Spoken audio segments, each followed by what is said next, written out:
Good morning, everybody. This is Roger Thunder with Ancient Soul Surfing Association. Before I get started here, I want to welcome everybody and mention a couple of things. If you see the logo as a thumbnail, if you see the logo as a thumbnail, or you see a picture of surfing or something like that, then you're right away going to know that this is about surfing, and so that might make it easier for you. The name of this video is going to be surfing / no paddle takeoffs.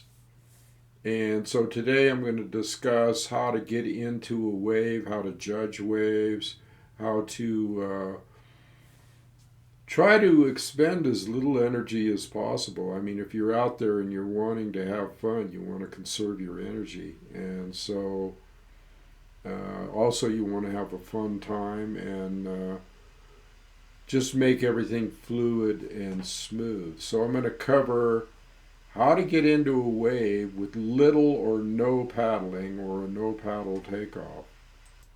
So how am I going to do this? Well, I'm going to show you some illustrations that I drew. I'm going to show you some illustrations and explain the theory, or let's say the science behind momentum and gravity and all that kind of stuff. And I have two illustrations, and what I'll do is I'll start off with the first illustration and show you that and explain some things, and I'll be covering some other things too, like knowing where the lineup is and knowing where to position yourself out in the lineup, and how to get out in the lineup as easily as possible. So we'll be covering all these things, so stay tuned. Oh, and also I might be trying to find a few surf clips on the internet here, a few surf clips to show that actual kind of takeoff, or get as close to it as possible. So the first thing I want to cover, this is illustration number 1. Kind of a rough view of a guy or girl on shore with their surfboard, and what are they doing? They're looking out at the ocean. I don't know if you can see the cursor on this, so I haven't learned how to overlay the cursor sometimes on certain images, but if you can't, I'll be explaining it as I go. So in the middle here you will see a peak, what I call a peak. There's the ocean, there's the expanse of the ocean, and in the middle you see the peak or the wave. And that particular peak that we're seeing right there is curling or starting to crest, and which means the top of the wave is moving faster than the bottom of the wave because of drag on the ocean floor or on a reef or sandbar or whatever. The bottom of the wave is going slower, the top of the wave is going faster. But that's the point where it's peaking. So what you want to do before you even go out there is do a little meditation. Sit on a rock, sit on a sandbar, sit on your surfboard, cross your legs, do a little meditation, a little breathing, and try to tune yourself in with the expanse or the big picture as a whole. Next thing you want to do is kind of look out at the ocean and see where the lineup is, where the waves are basically reaching the point where they crest, okay? Now, you could have a peak, like is shown in this picture here, which usually is a reef break. It breaks over a reef, it hits the reef, and the reef doesn't extend all the way across, so it just peaks up over that particular reef there. Or you could, if you extend it out to the right where the sun is, if you extended the wave out to the right where it wasn't a peak but it was just curling over, well, it's still The critical part of the wave is kind of like where it's curling over or starting to curl over, or the peak. You could still call it the peak.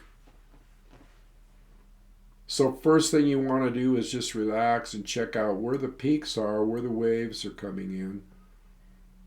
Also, you want to see what kind of sets are coming in, whether they're what the intervals are between waves is a good thing to know, even if you have to count to yourself.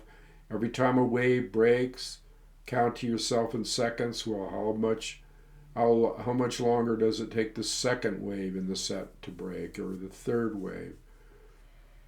Kind of getting a grasp or a handle on timing, because what I'm going to show you next is it's critical to know timing in order to get into a wave very, very easily and with as little effort as possible. So what you're doing here is you're sitting here and you're checking out the waves, you're checking out where they're breaking, you're checking out the line up, you're checking out the intervals, and you're checking out where the sweet spot is on the wave, or where it tends to be. Now it could shift a little. Obviously, waves are not they're not cranked out of a machine. They're natural rhythms from the ocean. So you're going to want to notice where different peaks arise. So there may be slight shifts, but generally there's going to be kind of a sweet spot right out there where you're going to want to be to catch the perfect wave. Now, what about getting out there? Well, in this illustration, I have put to the left here this little swirl. You can see a little white swirl going out to the left, on the left of the picture here,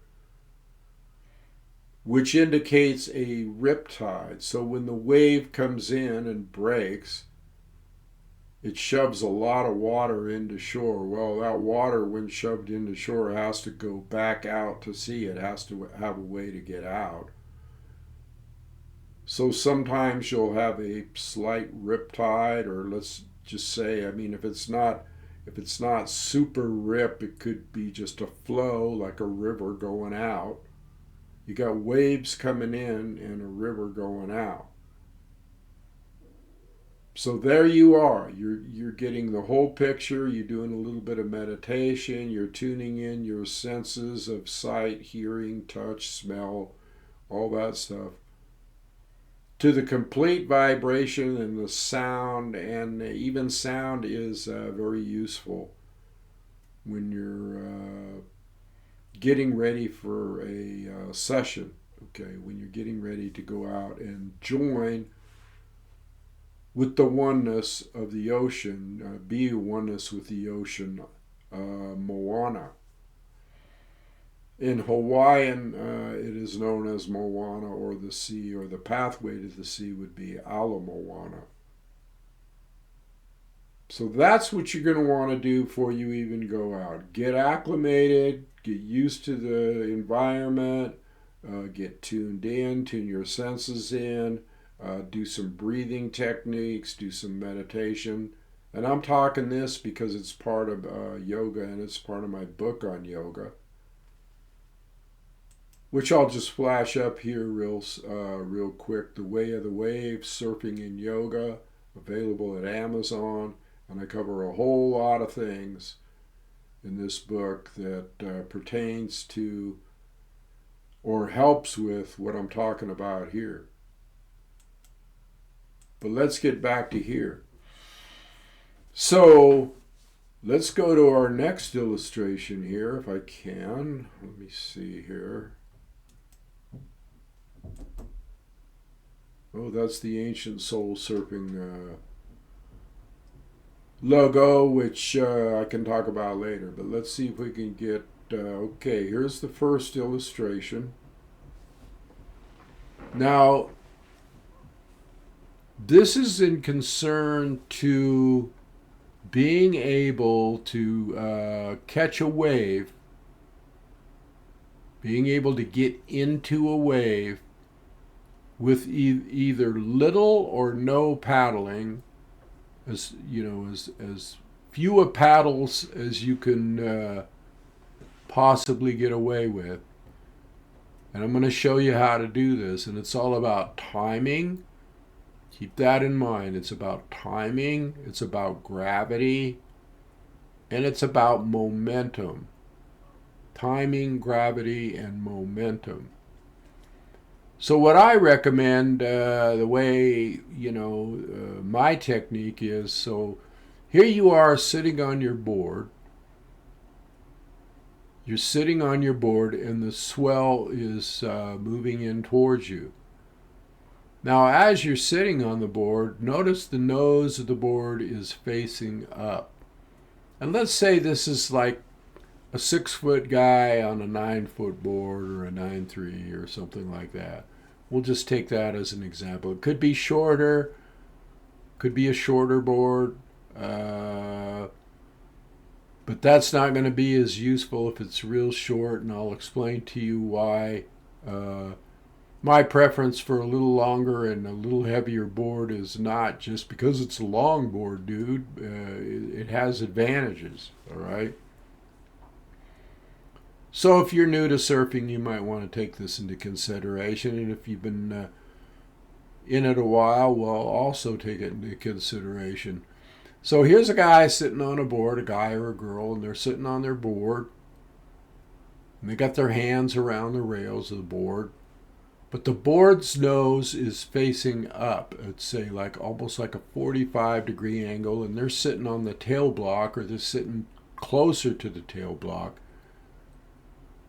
But they got their hands on the rails of the board, and the board's pointed up 45-degree angles. Why do you want to do this? Why do you want to sit like that? Well, because if your board's down, obviously you can't turn the board around quickly. You can't swivel it around. When you're sitting like this with the nose up, and this is the far left picture if you can't see my cursor. When you're sitting like this with the nose pointed up at a 45-degree angle, you could turn your body and the board and everything. You could swivel it right around in the water real quickly with no effort. Just swivel around. Swivel your hips and the board and the whole thing around in the water. You can do it in a matter of seconds, all right?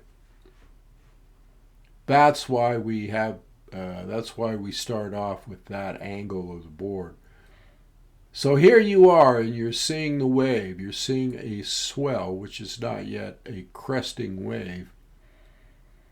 You're seeing the swell, which is off to the right there of the guy on the left, moving in. And so what you have to do now is to get your timing down. You have to get your timing down. Timing is very, very critical in this instance. So as the swell moves closer to you, you time it. Now let's go to the right a little bit with where you see the guy facing the other way, and the white arrow indicates a swiveling motion or a circling motion or a turning of the board.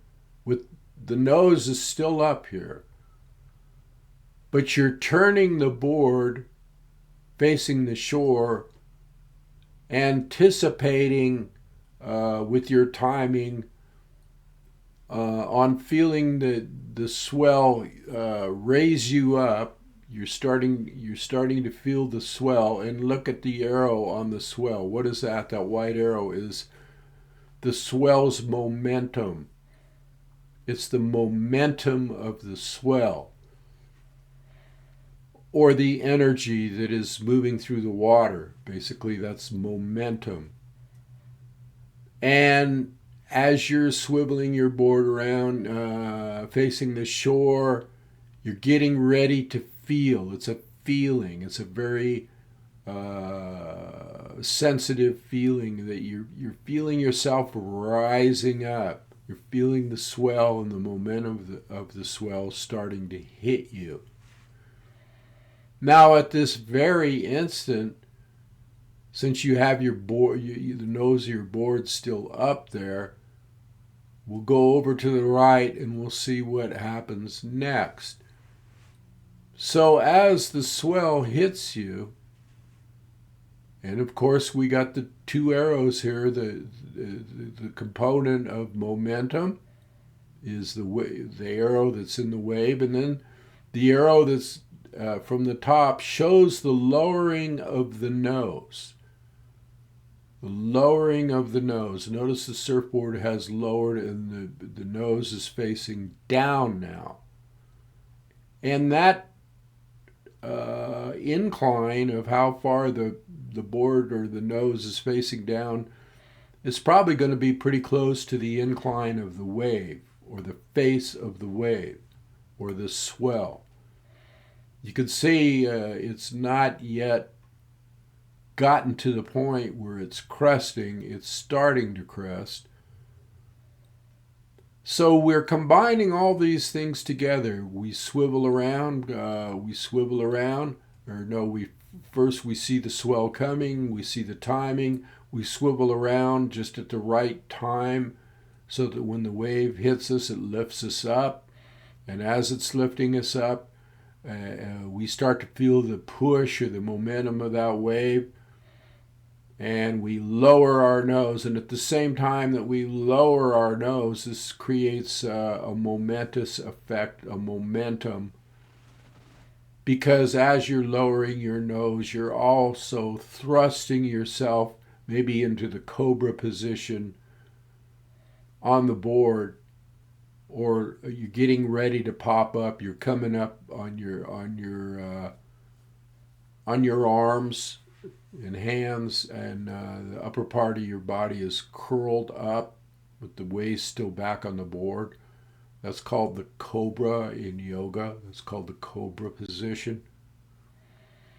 Now, as you're lowering the nose of the board, that's gravity, that's momentum. As you're getting ready to move up on your feet or knees or whatever, you're thrusting yourself forward with the momentum of the nose coming down and the momentum of the wave. So these things, see, this is where timing is very critical here. These three things have to be all at once, all in unity. You can't lower the nose of the board too soon before the wave gets there, or you're just going to end up paddling more. You can't. You can paddle before the wave comes, which is the normal routine in order to catch the wave. But remember, we're trying to do as little paddling as possible. Now, when you get into a situation like this where you're using the momentum of the wave is going to be steeper, and you're going to have to make quicker decisions when you get on your feet. But once you feel that you're moving forward with just the momentum of lowering the nose, thrusting forward, and feeling the momentum of the wave, that's when as soon as you get that feeling that you're in the wave, that means you're in the wave, what do you want to do next? You want to anticipate as quickly as possible, if not beforehand, which way you're going. Are you going right or are you going left? Which way is the peak breaking? If it's a right, then you go right. If it's left, you go left, obviously. But you want to get that board angled into the face of the wave as soon as possible after you get the momentum and you're in the wave. Then that's when you want to catch a rail, inside rail, angling your board to the right. Let's say you're going right here. You want to angle your right rail immediately into the face of the wave to anchor it in there so that you have a clear road ahead. So basically, this is what I'm talking about, people. This is using momentum, judging, looking at the swell, watching it come in, turning your board around at the last possible second, or in conjunction with, Even the turning of your board around can cause momentum. So basically, what you're doing is you're using all the natural flow and the natural, let's say, gravity, momentum, the laws of nature, basically the laws of existence. What you're doing is you're using that all in conjunction, all at once, swiveling the board around, the waves building up. You feel it rise. You lower the nose down the incline, just like you were on a ski on a mountain. You were on some skis, you know. You're going to glide down the mountain. The mountain's moving, though. The mountain's moving, and it's momentum, and it's pushing. So this pushing action is what enables you not to paddle so much. Now, will you have to paddle like maybe once or twice or 3 times, maybe 1, 2, 3, and you're in the wave? Or is it going to be just one battle, or is it going to be you're just turning around and sliding down instantly and getting into it?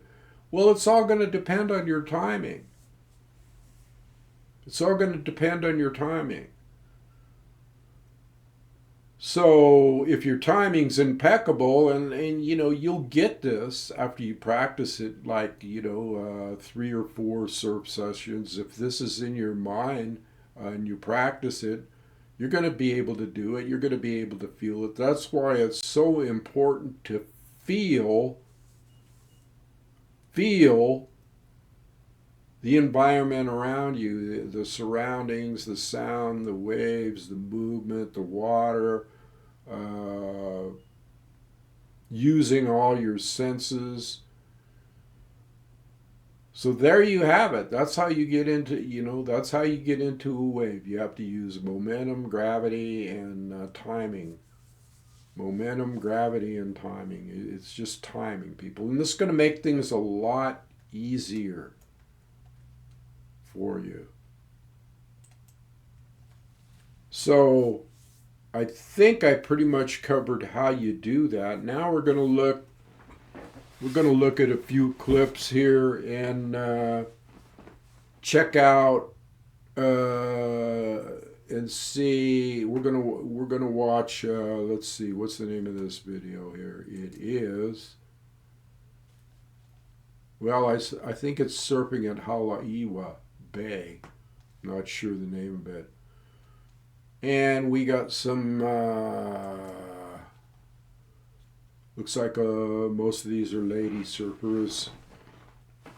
And what we're going to do here is we're going to go to the beginning of this, and we're going to watch. See this woman right here on the wave. We're going to watch her paddle into a wave. We're going to watch and see what she does. And I've already watched this video, so no, she doesn't do a no paddle takeoff. But look at how easy it is for her to get into this wave. So she's on, I believe, she's turning around now. See her? 1, 2. Okay? Right into the wave. Let's go back and watch that again.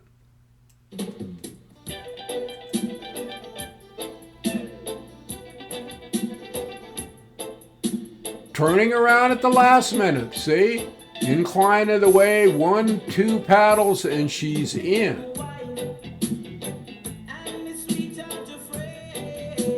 We'll check her out a little bit. Check this video out a little. But look at the smooth moves that she makes.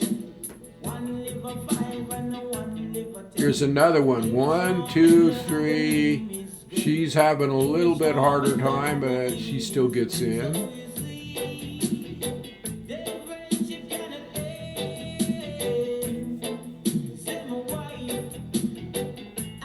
See if we can spot some more here.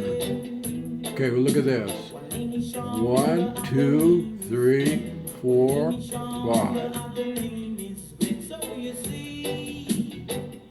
Now, if she had been a little further in on that wave, she wouldn't have had to paddle at all, maybe once or twice.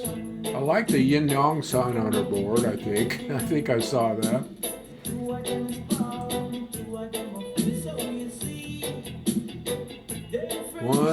One, two. She was in two paddles.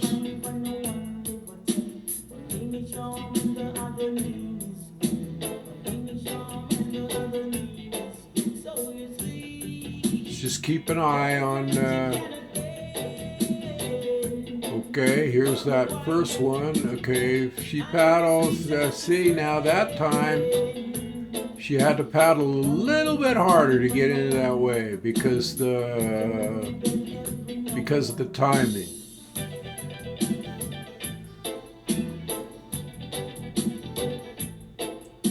Okay, let me pause this here and I'll search around.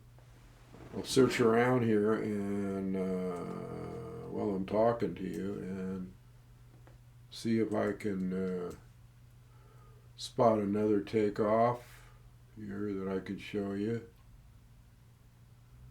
Really what I'd like to find is a no paddle takeoff, but that first one was pretty close, I would say. The first one was pretty close. Let's jump here for a minute and see if we can find another.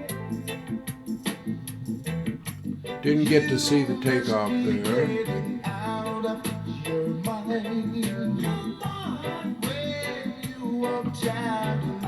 This lady's carrying a little one, looks like. Isn't that cool?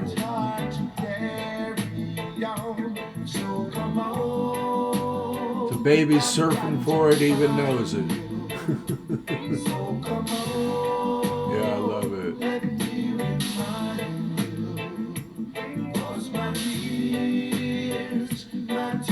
She's pretty smooth. She's pretty smooth. You gotta hand it to her. Okay, now look at this. Look at this. Look at this. One. See that? Well, let's watch that one again. Let's watch this one again.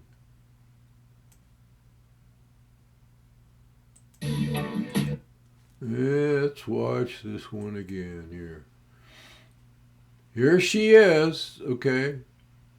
She's turned in the right position. The wave is coming in. No paddle at all, hardly.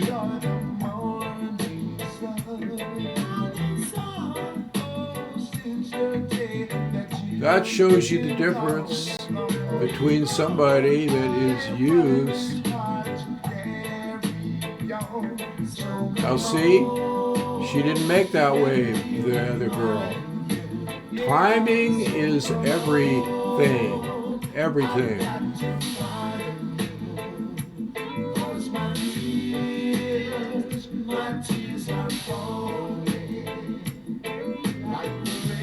You're going to learn more from watching videos and understanding concepts. So I'll leave it there on that video. I just wanted to get a couple of shots in there of what I'm talking about here.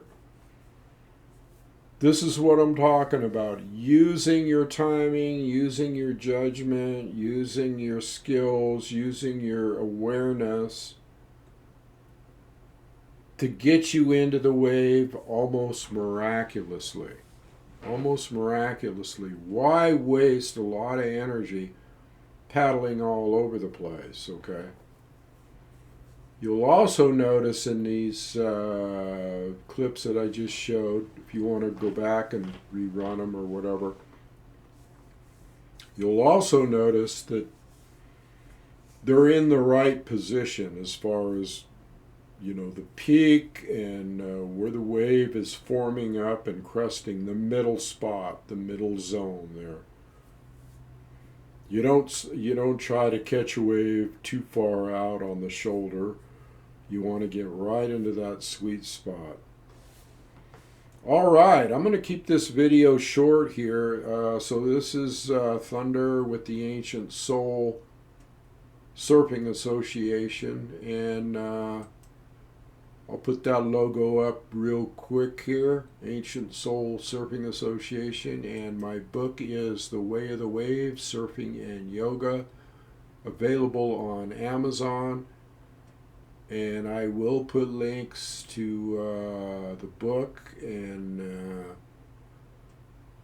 the Ancient Soul Surfing Association website. How's that? So that's it for today. Keep the video short, and I hope you learned something. I hope I didn't leave anything out. Try to cover it as much as possible. So until I see you again, this is Thunder saying aloha.